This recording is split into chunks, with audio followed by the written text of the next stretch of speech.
Perkenalkan, nama saya Milianti dengan nomor Stanbook 1057211201222 dari kelas M22F. Di sini saya akan menjelaskan mengenai sejarah dan perkembangan komputer. Baiklah, untuk mengefisienkan waktu, langsung saja mari kita simak penjelasannya. Untuk mengetahui lebih dalam lagi mengenai sejarah dan perkembangan komputer, alangkah baiknya kita mengetahui apa sih itu komputer. Komputer adalah alat yang dipakai untuk mengelola data menurut pemerintah yang telah diprogram. Kata komputer semula dipergunakan untuk menggambarkan orang yang pekerjaannya melakukan perhitungan aritmetika dengan atau tanpa alat bantu, tetapi arti kata ini kemudian dipindahkan kepada mesin itu sendiri. Pada awalnya, pengelolaan informasi hampir eksklusif berhubungan dengan aritmatika. Secara luas, komputer dapat didefinisikan sebagai suatu peralatan elektronik yang terdiri atas beberapa komponen yang dapat bekerja sama antar komponen satu dan komponen lain untuk menghasilkan suatu informasi berdasarkan program dan data yang ada. Sebelum dilengkapi oleh fitur yang canggih seperti sekarang ini, perkembangan komputer diawali dari sebuah inovasi sederhana yang lahir sejak tahun 1800-an. Konsep komponen komputer ini berasal dari arsitektur von Neumann ketika John von Neumann memaparkan arsitekturnya pada 1945. Awal munculnya komputer. Komputer pertama kali ditemukan pada 1822 seorang ahli matematika asal Inggris, Charles Babbage. Mulanya, Babbage bermaksud untuk menciptakan sebuah mesin hitung bertenaga uap yang dapat menghitung tabel angka. Hingga pada 1890, seorang penemu bernama Herman Hollerith merancang sebuah sistem kartu yang mampu menghitung hasil sensus AS yang dilakukan pada 1880. Berkat inovasi tersebut, Hollerith berhasil menghemat anggaran pemerintah sebanyak 5 juta dolar. Selanjutnya, Hollerith tersebut mengembangkan potensinya di ranah teknologi. Sejarah perkembangan komputer digital. Komputer digital pertama kali mulai dikembangkan pada tahun 1930. Pengembang mesin komputer digital pertama kali adalah Alan Turing yang juga merupakan seorang peneliti matematika. Ia berhasil mengembangkan sebuah mesin yang dapat menjalankan sekumpulan pemerintah. Kemudian ketika Perang Dunia II tengah berlangsung tahun 1943, John Moseley berhasil menciptakan mesin bernama elektronik numersial integrator dan kalkulator. Mesin ini dibekali dengan kemampuan analisa yang dapat menghitung ribuan masalah dengan cepat dalam hitungan detik. Awalnya, mesin ini diciptakan untuk membantu angkatan darat memprediksi serangan. Perkembangan komputer itu sendiri terbagi dalam 5 generasi, dimulai dari generasi pertama tahun 1940 sampai 1959 hingga generasi kelima yang dipopuleri oleh Jepang.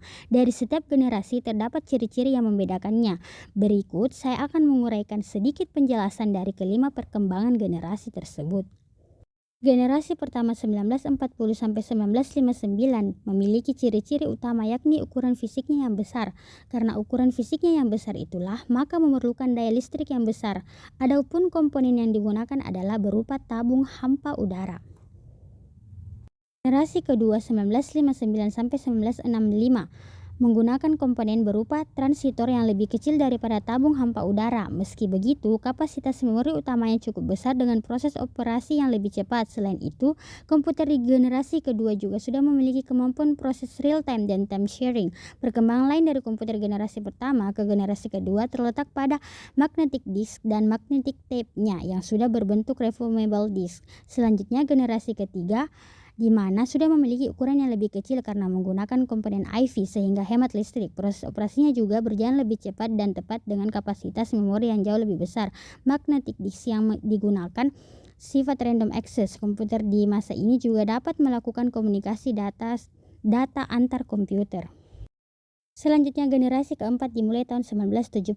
Personal komputer sudah mulai berkembang di generasi ini. Contoh produknya adalah Apple. Memori komputernya sudah menggunakan bentuk chip dari mikroprosesor dan semikonduktor dengan teknologi large scale integration yang disebut dengan bipolar large integration. Generasi kelima atau sekarang, komputer generasi kelima dipelopori oleh negara Jepang telah menggunakan very large scale integration dan artificial intelligence supaya komputer dapat memecahkan masalah sendiri. Selain itu, komputer pada generasi ini juga mempunyai jutaan warga dengan resolusi yang sangat tajam. Lalu perkembangan teknologi komputer generasi kelima juga memungkinkan untuk dibuat jenis komputer portable alias laptop. Implementasi penggunaan juga semakin berkembang untuk berbagai bidang. Rasanya sangat sulit untuk memisahkan penggunaan komputer untuk kegiatan sehari-hari dan sudah menjelma menjadi kebutuhan masyarakat di era modern. Nah, untuk mengetahui perkembangan komputer dari masa ke masa dapat dilihat dari gambar, di mana bahwasanya dalam gambar tersebut sudah terpampang nyata bahwasanya komputer mengalami perubahan dari masa ke masa. Itulah penjelasan mengenai sejarah perkembangan komputer di dunia. Nah, dari informasi ini bisa kita ketahui bahwa komputer memiliki perkembangan yang bisa dibilang cukup panjang hingga menjadi benda sehingga menjadi elektronik yang penting sampai hari ini. Nah, itulah tadi penjelasan singkat dari saya mengenai perkembangan dan sejarah komputer. Apabila ada kesalahan mohon dimaafkan. Billahi fisabilil haq, fastabiqul khairat. Wassalamualaikum warahmatullahi wabarakatuh dan terima kasih. Audio Jungle.